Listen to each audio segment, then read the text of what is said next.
नई चीज़ आपने जो शुरू की है स्टोरीबाजी, माने खड़े होके कहानियाँ सुनाना। जैसे हम मध्य प्रदेश में शरद जोशी जी ने पहली बार शुरू किया था, व्यंग पाठ शुरू किया था। और अद्भुत काम अद्भुत था। माने वो लोग कविता पाठ के ज़माने में व्यंग पाठ करने लगे थे, और उनके साथ भी यही था कि वो इसी बात को कहते थे कि हिंदी का साहित्यकार कभी लिखने पे जिंदा नहीं रह सकता। तो आप जिस तरीके से कहानीबाजी करने लगे हैं, तो ये आइडिया कैसा है? कि आपको उम्मीद थी कि किताबों के साथ साथ हम कहानियाँ सुनाएंगे तो वो, सर मैं या उसमें क्या नया एक्सपेरिमेंट करते हैं? बहुत ईमानदारी से बताऊं, हर चीज़ जो मैं करता हूं ना, उसकी एक बेसिक कोशिश रहती है कि किताब ज़्यादा से ज़्यादा बिके। है ना? ईमानदारी की बात तो यही है। लेकिन कहानी सुनाने मुझे एक चीज़ समझ में आई कि जो ये ज़माने में, और अगर आप देखिए जैसे एक स्टैंड अप कल्चर इस देश में आया है ना, और स्टैंड अप कल्चर केवल इस देश का पैदा किया हो तो है नहीं, वो वेस्ट से आया है यहाँ पे, कि वहाँ पे कॉमेडी सेंट्रल हैं, वहाँ पे लोग का एक वो इकोसिस्टम बना हुआ है। तो मुझे ये लगा कि यहाँ पे आप लिखने वाला, और ऐसा नहीं कि लिखने वाला कभी जाएगा, लेकिन बहुत सारे लोग अगर आपने कल वहाँ देखे होंगे, उन्होंने पहली बार मेरे को डिस्कवर किया मेरी कहानी सुन के। और ये मुझे बात पता चली जब मैंने ऑडियो शोज़ लिखे, तो कई ऐसी जनता मिली जिन्होंने ऑडियो शो जब सुना तब उन्होंने किताब पे डिस्कवरी हुई। किताब वाले गए ऑडियो पे भी, लेकिन एक नई जनता थी जो ऑडियो से किताब पे आई। तो मुझे लगा कि मैं मीडियम को थोड़ा आगे लेके जाता हूँ। और स्टोरीबाजी नॉर्मल कहानी सुनाने जैसा भी नहीं है। अगर आप देखेंगे, और आप तो थे भी वहाँ पे, कि मैं ना कहानी में जो सुनने आया ना, असल में दुनिया की सारी कहानियाँ कहने वाले के बारे में नहीं होती, सुनने वाले के बारे में होती हैं।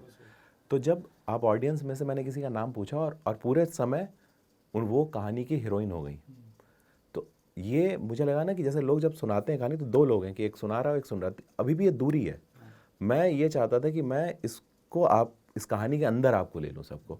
तो जिनको मैंने ऑडियंस में पूछा कि आपका नाम क्या है, और आपको कहानी के अंदर लिया, तो जो बाकी लोग हैं वो इस दुनिया का हिस्सा हो गए कि हम साथ में हैं। हाँ, हम किसी पड़ोसी कहानी सुन रहे हैं। हाँ, तो हमें लगा कि इसीलिए आप देखिए, मैं कैरेक्टर में जो मैं कहानी सुनाई, मैंने ये नहीं बताया कि उनके मूंछें थी कि नहीं थी, उनकी हाइट क्या थी, ताकि आप जब अपने दिमाग में जा रहे हैं तो आप अपने जो कैरेक्टर हैं, अपने जीवन उसको में उसको कर पाएं। तो ये सब थोड़ा बहुत एक्सपेरिमेंट करते करते आ गया। तो मैं ऐसे ही, और शुरू मैंने 2 वजहों से किया था। एक तो कि अगर ये सुनाऊंगा तो थोड़े लोग डिस्कवर करेंगे, जो कि वीडियो किताब खरीदेंगे, तो किताब खरीदेंगे। और दूसरा ये था कि सर जब आप जाते थे कई सारे लिट फेस्ट में, तो वो आपको अपने बारे में बताना पड़ता था, और मैं अपने बारे से मैं बहुत बोर हो चुका हूँ अपने खुद के उससे, क्योंकि इसीलिए तो हम दूसरे कैरेक्टर को धरते हैं अपने अंदर।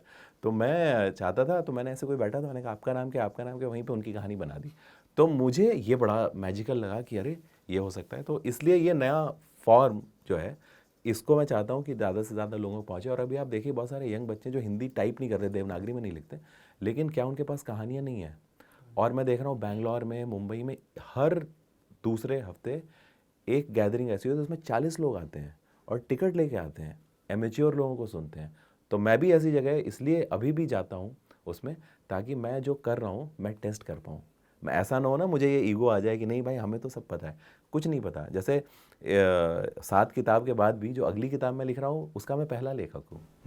है ना, मैंने तो पहले लिखी नहीं है ना ये। हाँ, ये जब मैं टीवी के दिनों में एक बार एक प्रोड्यूसर से मेरी इसीलिए बात पे लड़ाई हुई, तो कहते अरे तुम क्या, अच्छा मैं तो नया नया पहुंच गया था, मैं तो एक वो लग गई नौकरी, कोई वीडियो देख के वहाँ पे बुला लिया गया था, हो गया अपना, और कर रहे थे, शोज़ बनाते थे। तो वहाँ पे वो 15 साल से कर रहे थे काम, वहाँ के बिल्कुल वो थे, वहाँ के रजनीकांत साहब थे वहाँ के, वो अपने तो हर किसी को यही लगता है कि वो तो हैं। तो वो बोले अरे तुम्हें पता नहीं है दिव्य, ये ऐसे बनता है और हमें पता है। मैंने सर ये वाला शो आपने पहले कितनी बार बनाया है? तो कहते नहीं ये वाला नहीं बनाया हमने, 10 शो बनाया। मैंने कहा नहीं ये वाला शो कितनी बार बनाया है? कहते नहीं। मैंने कहा सर आपका भी पहला शो है, मेरा भी पहला शो है।